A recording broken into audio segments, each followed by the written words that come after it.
President Donald Trump has given one of the best Christmas gifts the American people have ever gotten, and once again kept another one of his many promises. On Christmas Eve, the U.S. ambassador to the United Nations, former South Carolina Governor Nikki Haley, announced that President Trump has given the order to cut its 2018 contribution to the United Nations by $285 million. That's a cut of nearly 25% and a great start in the plan to fully defund the anti-Semitic and anti-American United Nations. All this came about when more than 120 nations criticized the United States for its decision to recognize Jerusalem as the capital of Israel and for declaring "We will be moving our embassy to said city. How dare we as a sovereign nation decide where we will put our embassy?" CNN reports, Graham, defund UN after Israeli settlement vote. Senator Lindsey Graham will propose a measure to pull U.S. funding for the United Nations unless the UN Security Council repeals the resolution it passed condemning Israeli settlements. "It's that important to me," he told CNN. "This is a road we haven't gone down before. If you can't show the American people that international organizations can be more responsible, there is going to be a break. And I am going to lead that break. I will do everything in my power, working with the new administration and Congress, to leave no doubt about where America stands when it comes to the peace process and where we stand with the only true democracy in the Middle East, Israel," Graham added.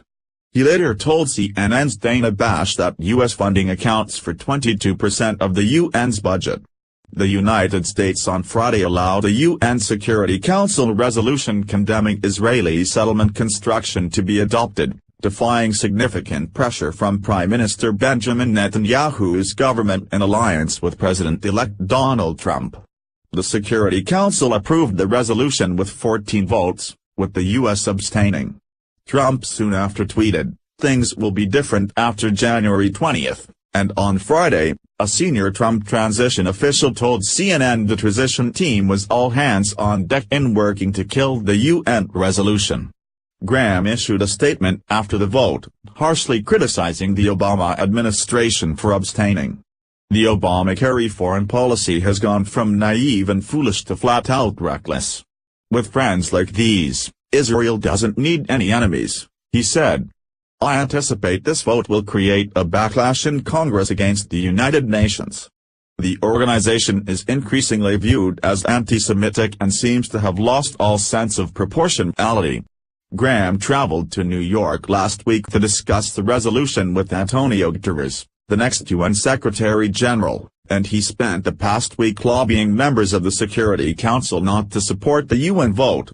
The South Carolina Republican also talked to South Carolina Governor Nikki Haley, Trump's pick for ambassador to the United Nations, about the resolution. "The settlement issue is no doubt an issue," Graham told CNN. "But this is not the way. We abandoned Israel."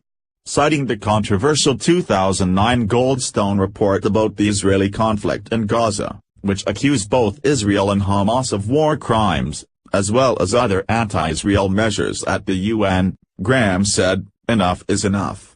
The bottom line is with all of the problems we have, Israeli settlements are pretty low on my list," Graham said. He added that he wanted to work with the UN to help stabilize Iraq and Syria. He also was planning a joint efforts with the UN to create a Marshall Plan to support countries emerging from conflict, but won't do it unless the UN overturns the resolution. "I am a huge supporter of foreign aid and the UN," he told CNN. "I want to do more, not less. But I can't support finding a body that singles out the only democracy in the Middle East who shares our values."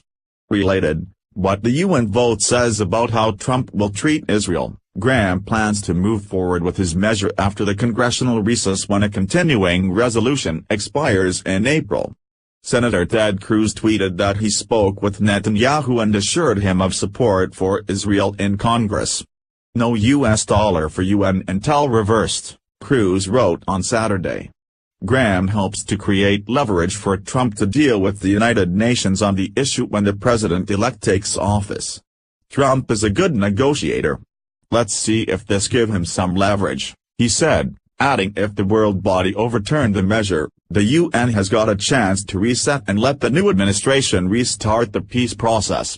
It's about damn time we defunded the scum in the United Nations, which has really turned into a place where a nation's leaders send the people they don't want around anymore. The days of going against our nation's interests, and us paying for that disrespect, are over. There is no need to pay people to hate us, they can hate us for free.